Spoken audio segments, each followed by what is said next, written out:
Okay, y'all ready?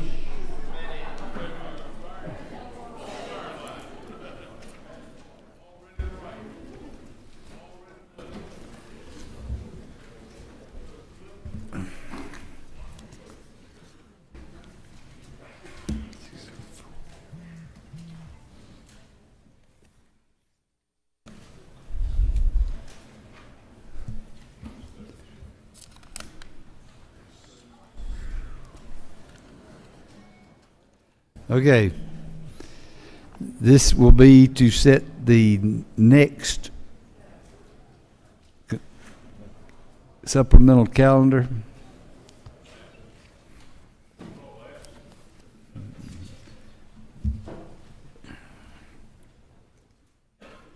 Under modified open, HR 1093. Any opposition? It's on. Modified open, HR 1367. All right. We've got a substitute on your desk, LC 344956S. Ms. Ballinger, you want to tell us what that is?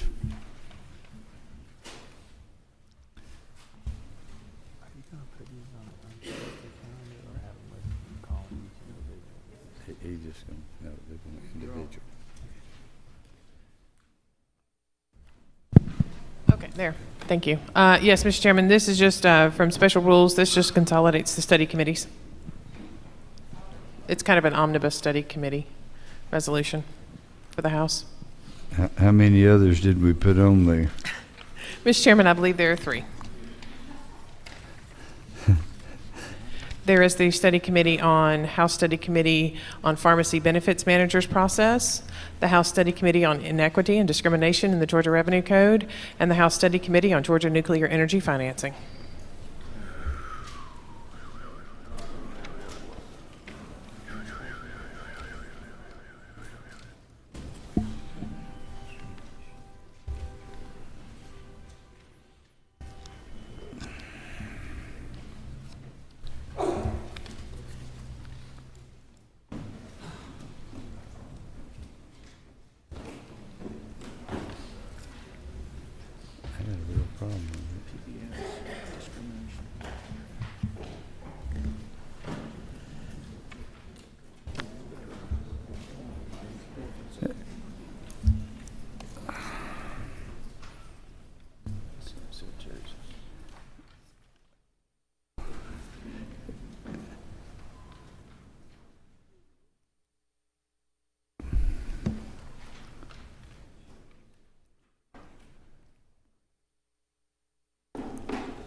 Okay. You've got LC 344956S as the substitute for 1367.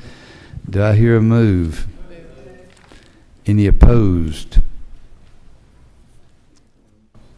That was awfully quiet, Mr. Smith. It's under modified open, HR 1577. Any opposition? It's on. Under modified open, HR 1605. Do I hear move? Any opposition? It's on.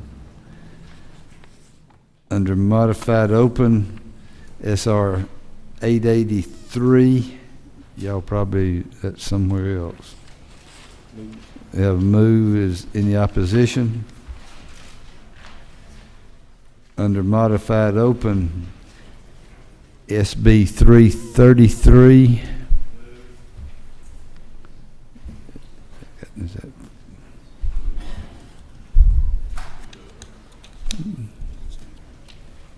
any opposition? It's on. Under modified structure, SB 114.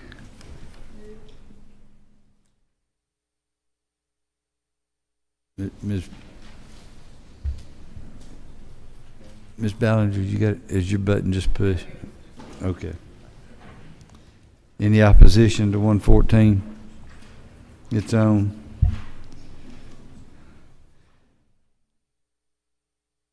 Under modified structure, SB 314. Move. Any opposition? It's on.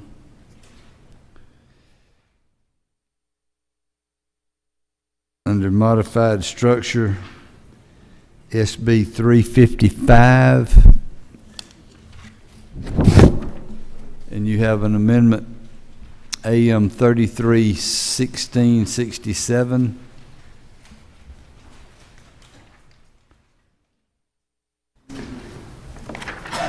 Second. Have a move and second. Mr. Harrell, you want to tell what that is?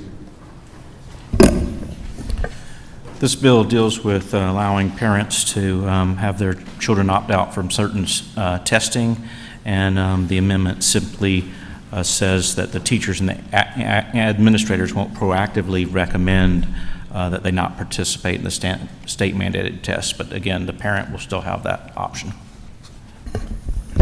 Heard the amendment. Any opposition? All right, it's on. Then back at the bill. Any opposition to putting the bill on? It's on.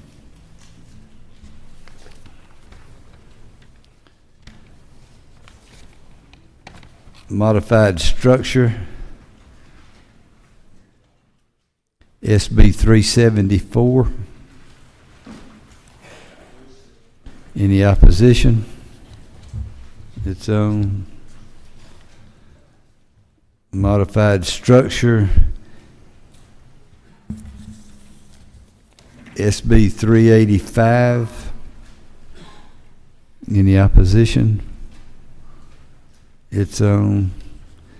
Under modified structure, SB 388, and there is an amendment or substitute.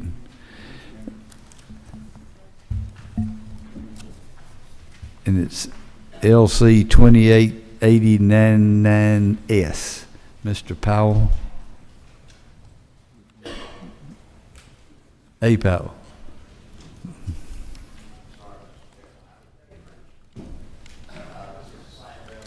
I can't hear you.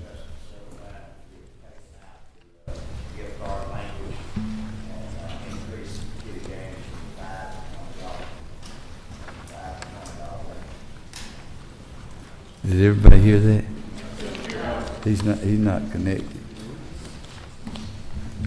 Try again, Allie.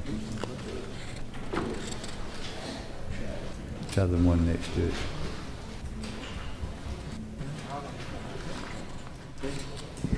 No? Thank you, Mr. Chairman. Thank you, Mr. Chairman.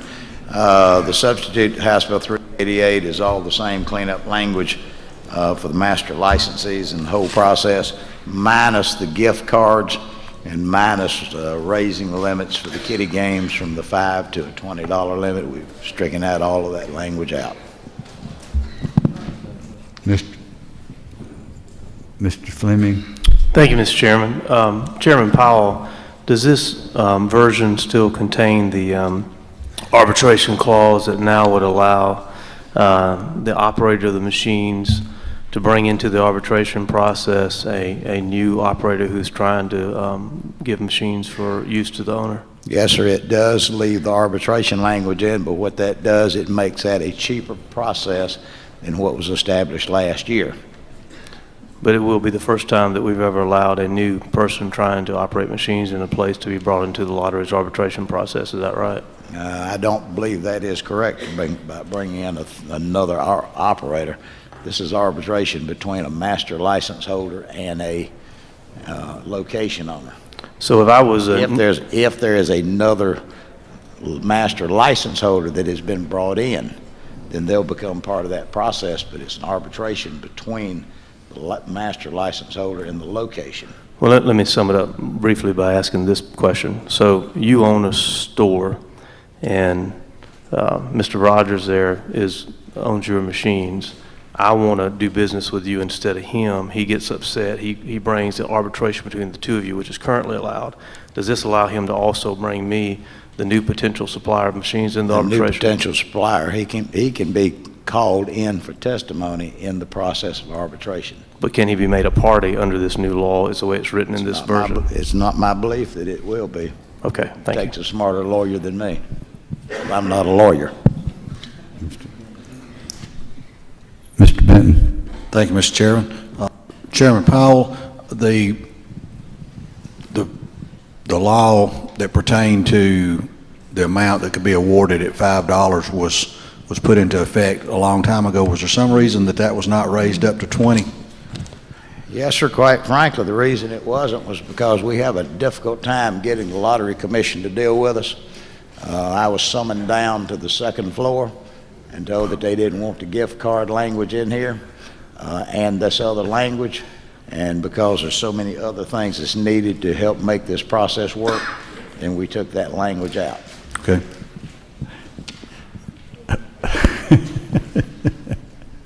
Okay. You have, there it probably is, but we don't know what it is. Okay, so you've got the substitute, and the move is on the substitute. Do you move, Mr. Powell? Move. Do I hear a second? Second. All those opposed, raise your hand. It's on. Okay.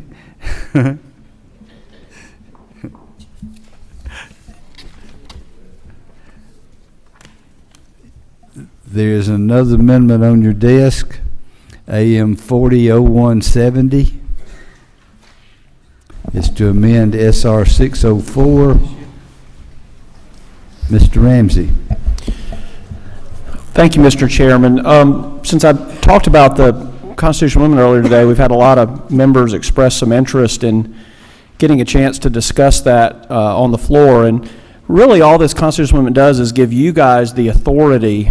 Nothing happens until there's enabling legislation in the future, but it gives a tool in your toolbox going forward to potentially impose tuition caps with certain exceptions and limitations in to the degree that you guys would deem appropriate when and if that time comes. It would require a bill to be passed through the House and Senate and signed by the governor. The goal being to limit the growth of tuition to the rate of inflation with any reasonable exceptions and conditions and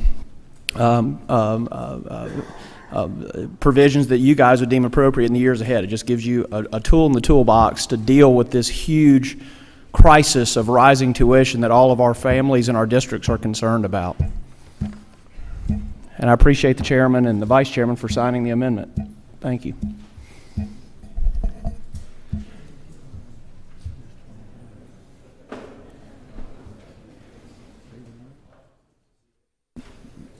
Mr. Knight, did you have your button pushed?